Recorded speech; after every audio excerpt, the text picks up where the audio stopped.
एक बार एक मटर की फली में 5 छोटे मटर रहते थे। वे सभी अलग अलग थे, लेकिन फिर भी साथ रहते थे, क्योंकि मटर की फली अभी भी बंद थी।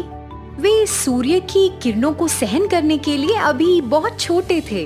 वे सारा दिन सोते रहते थे, लेकिन रात में वे एक दूसरे से बात करते थे और अपने आसपास संगीत सुना करते थे, खासकर चंद्रमा का संगीत। सुंदर चंद्रमा तारों से लिपटा हुआ मटरों के लिए सुंदर गीत गाता था। पूर्णिमा के समय वह मृदंग बजाता था। चंद्रमा द्वारा बजाए जाने वाले तेज मृदंग को सुनकर मटर जाग जाते थे, लेकिन चंद्रमा का संगीत पर हर मटर की अपनी प्रतिक्रिया थी। मुझे मृदंग की आवाज बहुत पसंद है, बूम बूम बूम। मुझे तो गिटार बहुत पसंद है, मैं तो इससे प्यार करता हूँ, यह कितना सुखदायक है। मुझे तो वीणा बजाने का तरीका बहुत पसंद है, यह बहुत खूबसूरत है। आहा, इतना मधुर। ओह, यहाँ शांति क्यों नहीं है? संगीत को भूल जाओ। मुझे जितना हो सके उतना सोना पसंद है। चौथा मटर बहुत आलसी था। पांचवा और सबसे छोटा मटर अन्य 4 से बहुत अलग था। मुझे हर तरह का संगीत पसंद है, चाहे वो गिटार हो, मृदंग या फिर वीणा। उनमें से हर एक खास है और जब मैं उनकी धुन सुनता हूँ तो मुझे खुशी होती है। मटर दिन ब दिन बढ़ते जा रहे थे और अब उन्हें लगा कि उनकी फली सड़ रही है। वे सभी शिकायत कर रहे थे और एक दूसरे को हटा रहे थे। अचानक मटर की फली खुली और एक कठोर रोशनी आई, जिससे मटर बहुत नाराज हो गए। कुछ मिनटों के बाद जब वे सभी सूरज की रोशनी के साथ सहज हो गए, तो उन्होंने एक चर्चा शुरू कर दी। मुझे लगता है कि हमें बाहर जाने और दुनिया को देखने का मौका मिला है। क्या आप सच में इसे एक अच्छा विचार मानते हैं? मुझे लगता है कि दुनिया हमारे लिए खतरनाक हो सकती है। हम संभावनाओं पर चर्चा करने में अपना समय क्यों बर्बाद कर रहे हैं? मैं बाहर जाकर अलग अलग रंग देखना चाहता हूँ। मैं इस फली के बाहर जीवन का आनंद लेना चाहता हूँ। आहा, आप जो करना चाहते हैं वो करो, मैं तो बस सोना चाहता हूँ। चलो कोशिश करते हैं। हम लंबे समय से यहाँ हैं, हम बाहर की दुनिया को नहीं जानते हैं। उन्होंने अंत में इसे एक साहसिक कार्य के रूप में लिया और एक एक करके वे फली से नीचे खिसक गए।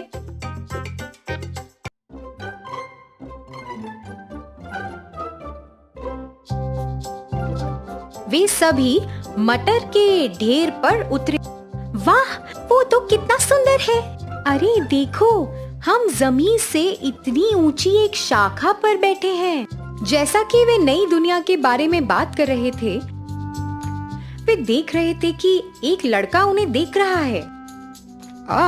ये मटर मेरे गुलेल के लिए एकदम सही लगते हैं।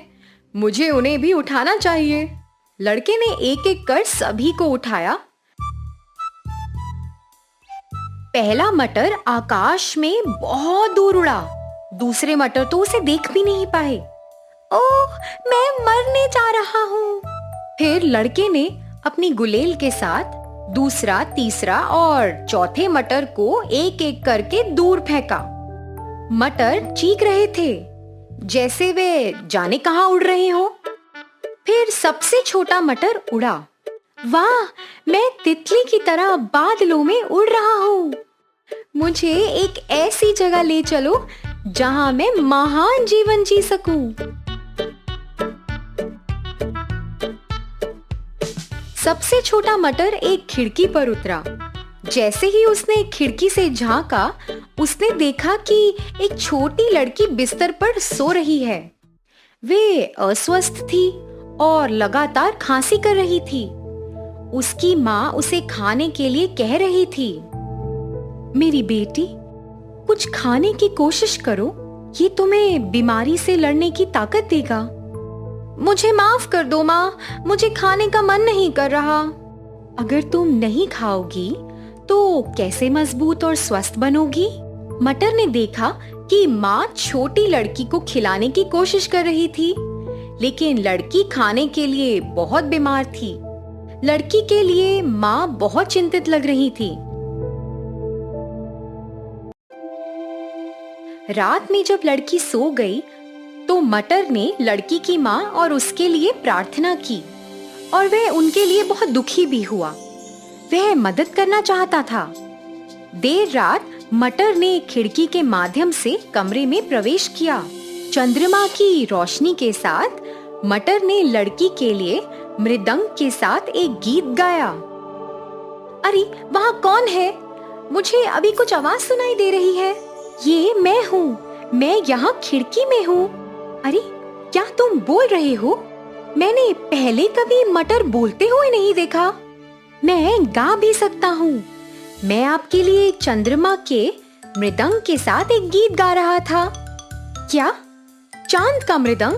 मैंने तो इसे सुना नहीं। आपको एक विशेष मटर होना चाहिए। इस दुनिया में हर कोई विशेष है और हर चीज में कुछ संगीत है। हमें सिर्फ ध्यान से सुनना है।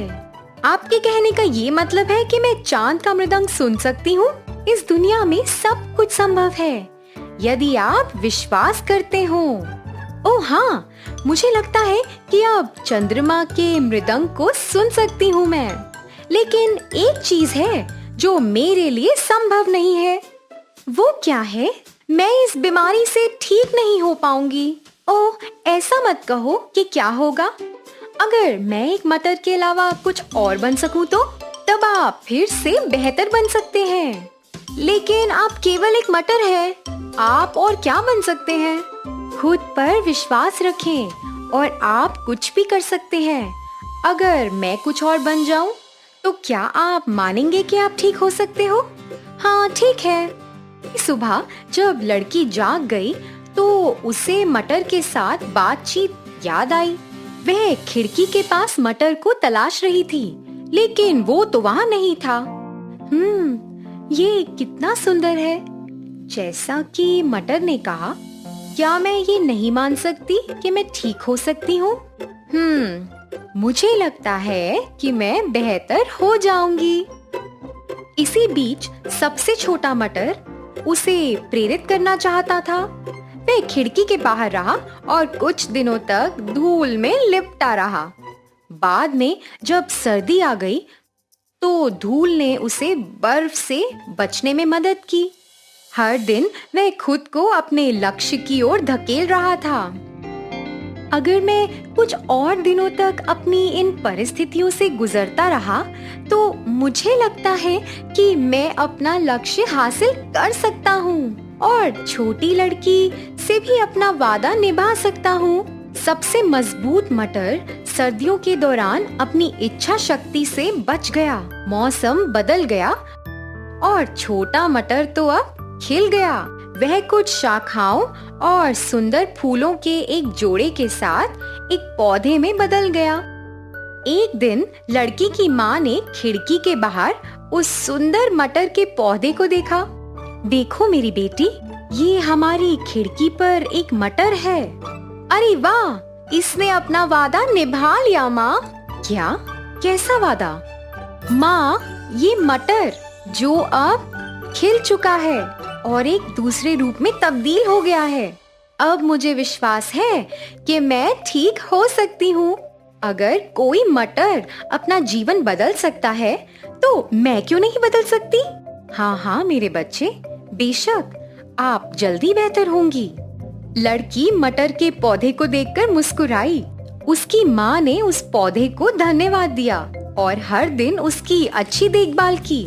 कुछ दिनों बाद छोटी लड़की पूरी तरह से ठीक हो गई, क्योंकि वह खुद और मटर में विश्वास करती थी। पाइड पाइपर की कहानी। कई साल पहले जर्मनी में था एक छोटा सा नगर, हैमलिन नामक। हैमलिन के लोग आपस में खुशी से और शांति से रहा करते थे।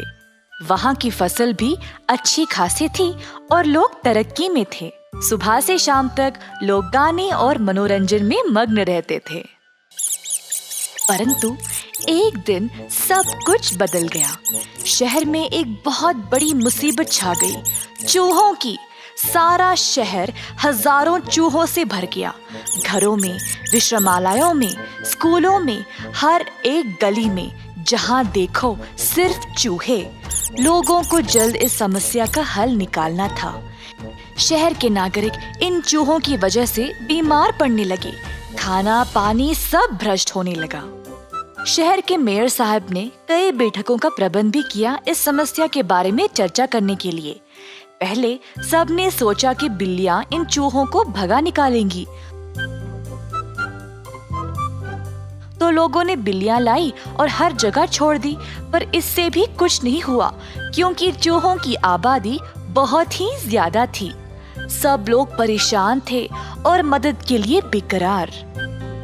एक दिन एक अजनबी हैम्लिन में आया। उसके पास थी एक बांसुरी। अजनबी पाइट पाइपर सीधा मेयर साहब के पास गया।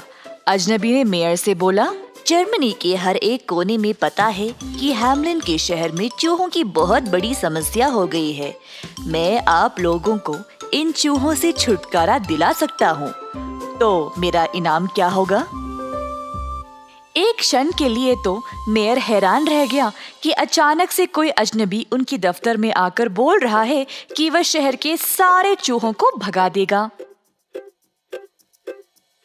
अगर तुम ये सच में कर दोगे तो तुम्हें 10,000 सोने के सिक्के मिलेंगे इनाम में, बोला मेयर। अजनबी ने रजामंदी में अपना सर हिलाया और बोला, एक दिन के अंदर अंदर हैम्लिन में एक चूहा भी नहीं बचेगा। और हाँ, आप अपना वादा ना भूले। ऐसा कहकर पाइट पाइपर वहाँ से चला गया। मेयर पाइट पाइपर की ओर अपनी खिड़की से देखता रहा, उसको शहर के बीचों बीच चलते हुए। फिर अचानक से पाइट पाइपर ने अपनी बांसुरी पर एक अनोखा धुन बजाना शुरू किया। अचानक एक अजीब सी शोर शुरू हो गई। हजारों चूहे हर दिशा से आने लगे और पाइट पाइपर की अनोखी धुन का पीछा करने लगे। घरों से, दुकानों से, हर जगह से चूहे बाहर निकलकर इस धुन के पास आने लगे। हुआ ये था कि धुन की वजह से चूहे सम्मोहित हो गए। अजनबी समुंदर की ओर चलने लगा और शहर के सारे चूहे उसके पीछे पीछे। काफी अनोखा दिशा था शहर के सारे लोगों को। हैम्लिन के सड़कें इन चूहों की लहरों की वजह से काले नजर आने लगे। अजनबी अपनी बांसुरी बजाते बजाते सीधा समुंदर के अंदर घुस गया और साथ साथ सारे चूहे भी। चूहे पानी की लहरों में पकड़े गए और सब के सब डूब गए। इस तरह पाइट पाइपर ने अपने वादे अनुसार हैम्लिन को सारे चूहों से मुक्त कर दिया। अजनबी शहर वापस आया और मेयर के पास गया अपने 10,000 सोने के सिक्के लेने के लिए। मेयर और शहर के सारे लोग ये नजारा देखकर बहुत खुश हो गए। पर मेयर ने अपनी जुबान बदल डाली। उन्होंने कहा, तुमने बहुत ही बढ़िया काम किया है, पर एक दिन के काम के लिए 10,000 सिक्के कुछ ज्यादा ही है। मैं तुम्हें केवल 500 सिक्के दूंगा। और बेवकूफ मेयर ने उसको अंत में एक भूटी कौड़ी भी नहीं दी। अजनबी ने मेयर की ओर गुस्से से देखा और कहा, अब मैं एक और धुन बजाऊंगा और आप इसके अंजाम से खुश नहीं रहोगे, देख लेना। सड़क के बीचों बीच जाकर उसने अपनी बांसुरी फिर से बाहर निकाली और बजाना शुरू किया। इस बार अजनबी ने कुछ अजीब सी धुन बजाई। हैम्लिन के सारे बच्चे जो थे अचानक से अपना काम काज, खेलना कूदना बंद कर दिए। एक एक करके पाइट पाइपर के पीछे जाने लगे। अजनबी शहर से बाहर निकल गया और कहीं दूर पहाड़ों में गायब हो गया, और उसके साथ साथ हैम्लिन के सारे बच्चे भी। बच्चों के माँ बाप रोने लगे। उस अजनबी ने हमारे बच्चों को कहाँ लिया है? शिकायत की सबों ने मेयर साहब के पास। मेयर असहायक था। उसको पता था कि उसने अजनबी को धोखा दिया है। अजनबी हैम्लिन वापस तो आ गया, पर बच्चे नहीं। मेयर तुरंत उसके पास गया माफी की भीख मांगने के लिए। उसने बहुत विनती की बच्चों को वापस ले आने के लिए। पर बिना कुछ कहे पाइट पाइपर बस मुड़कर वहां से चला गया। शहर के सारे लोग मेयर के दफ्तर के बाहर आ खड़े। सबने उन्हीं की ओर उंगली उठाई। हमारे बच्चे कहाँ हैं? मेयर शर्मिंदा होकर बस चुपचाप खड़ा रहा। अब तुमको ही ढूंढना पड़ेगा। हमारे बच्चों को वापस ले आओ। मेयर शहर से भाग गया पहाड़ों की ओर। उसने सालों साल बिताए गायब हुए बच्चों को ढूंढते हुए। इस कहानी से हम ये सीखते हैं कि हमेशा अपने दिए गए वादों को पूरा करें।